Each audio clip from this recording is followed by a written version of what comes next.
that we do in rural transit that's fairly common is we have complex relationships. Monies flow from one entity to another, and then for various reasons, we pass the money through to another entity, and eventually service gets delivered. But we do have some responsibilities when we are either the pass-through entity or we are the recipient of pass-through monies. And so whenever a state dot passes funds through to a lower tier entity, it imparts some obligations on the part of the state to oversee you. If you in turn give money in a pass-through relationship, not a contract that's competitively bid, but you pass money through to another agency. And the typical examples that I use are in Ohio and Indiana, where the state cannot give money, state DOT cannot enter into an agreement with a nonprofit. And in Indiana, it's mostly senior centers, senior organizations that run countywide rural public transit programs. And so in order to make rural transit happen in Indiana, because the counties have no interest in getting into the rural transit business, they're not going to set up shop and do it. The only way transit's going to happen is if the money finds its way to the senior center. So what Indiana has done is they give money, it's the primary recipient, Indiana DOT, gives money to the county, who is the subrecipient. The county, in turn, gives money to the senior center, which is a lower tier subrecipient. And in some cases, that lower tier subrecipient may go hire a TPO to actually operate some or all of the service. They are a contractor. They will recruit those services via competitive process. So we have a primary recipient, a subrecipient, a lower tier subrecipient, and a contractor, all in one little county to provide rural public transit. In cases where we have pass-throughs, organizational relationships that are established not via competitive process, but just by giving the money because we're legally allowed to do so, the state is allowed to give you, the subrecipients, money. Anytime we have those types of arrangements, we refer to them as pass-throughs. When we pass through money, we have obligations of examining and overseeing what the lower tier entity is doing. We cannot shirk that responsibility. Some of it, in terms of our scope of responsibilities, is simply paperwork that we would typically handle at the contract stage. We are obligated to obtain, if we're the entity giving money away, we need to make sure that the person, the entity we're giving money to, has a DUNS number. We have to know the federal award identification number, which we would get from GDOT, and that's the FAME number. We would have to know the federal award date. Again, we would get that from GDOT. And some of the things that we have a responsibility to oversee on an ongoing basis is making sure that our lower tier entities know how much total federal funds are obligated by our contractual relationship, any limitations of that federal award, anything related to the FATA Act, which is transparency. They have to give us the name of their CEO and things of that nature. We need to establish contact information. We need to give them the CFDA number, because if they are subject to single audit requirements, they need to report this revenue on their CFA. And if they are using the de minimis rate, they are obligated to tell us that that's what they're doing.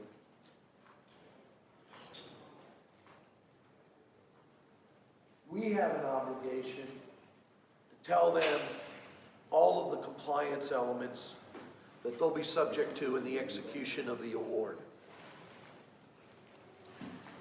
Generally, the way we do that is that we take the contract that we get from GDOT, all the terms and conditions,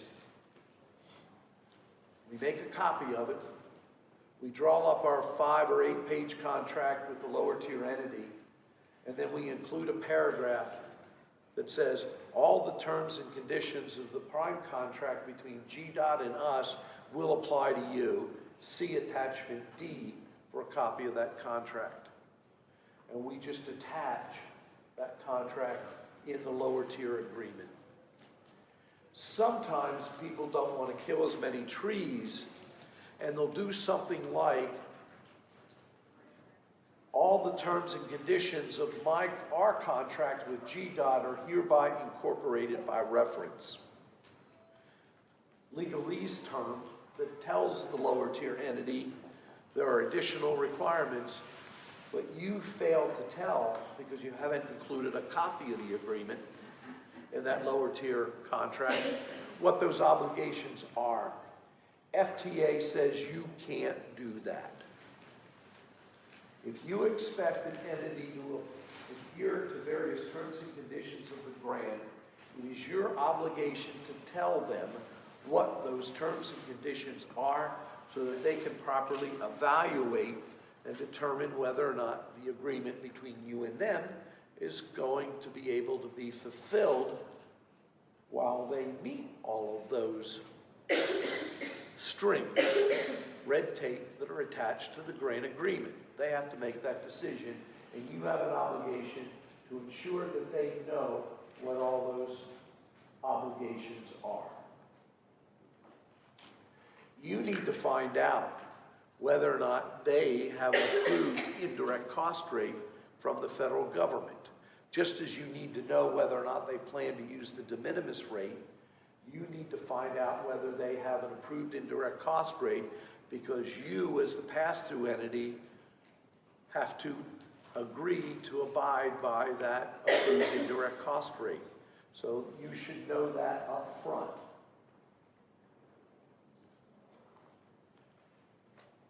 Here's one of the more problematic things about monitoring lower tier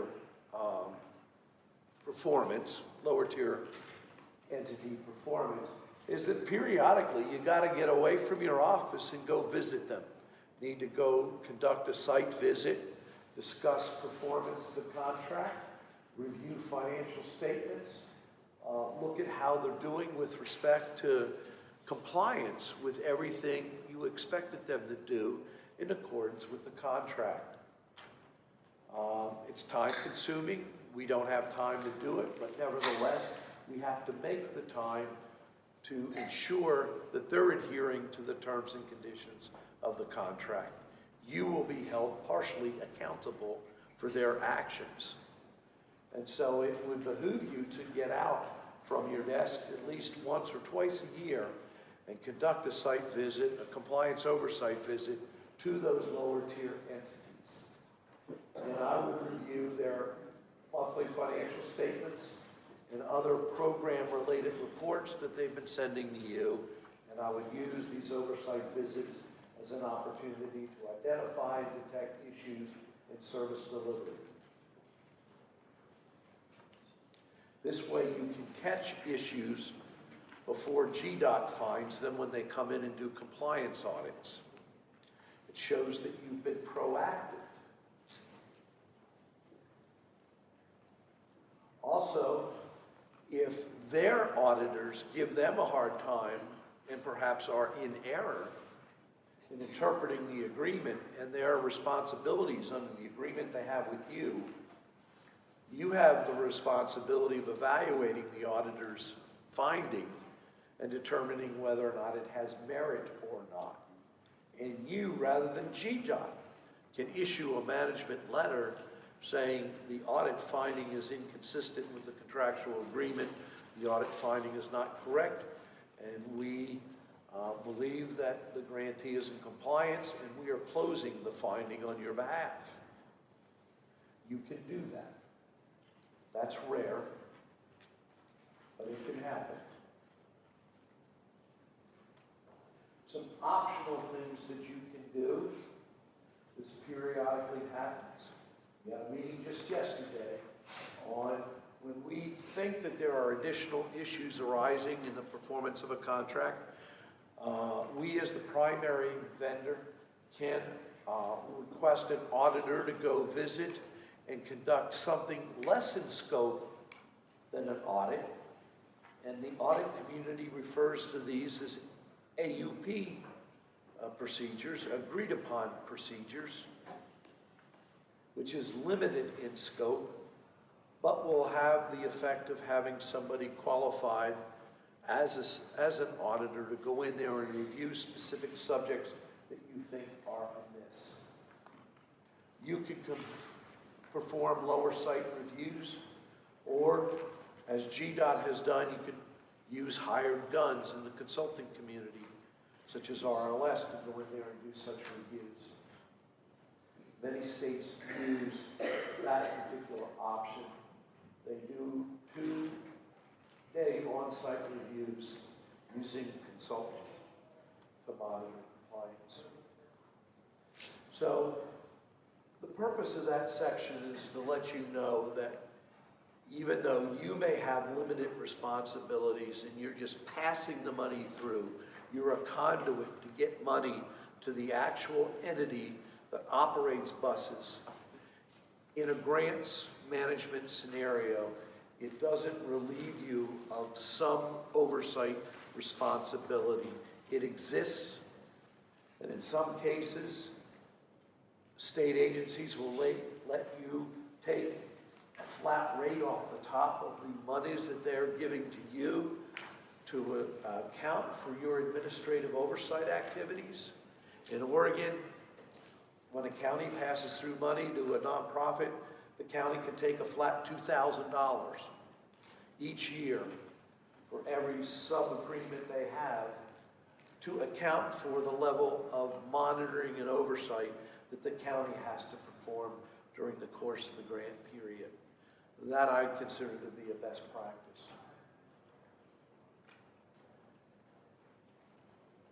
I know at some point in time, counties agree to participate only under the assumption that we not task them with any financial responsibility or any managerial responsibility. We'll give you this money and all you have to do is sign it away to a lower tier entity and you're off the hook. And what I'm here to say is that might work to get the county to agree, but it's not accurate. The county is not off the hook. They do have oversight responsibilities anytime they pass money through to a lower tier entity. So any questions about that?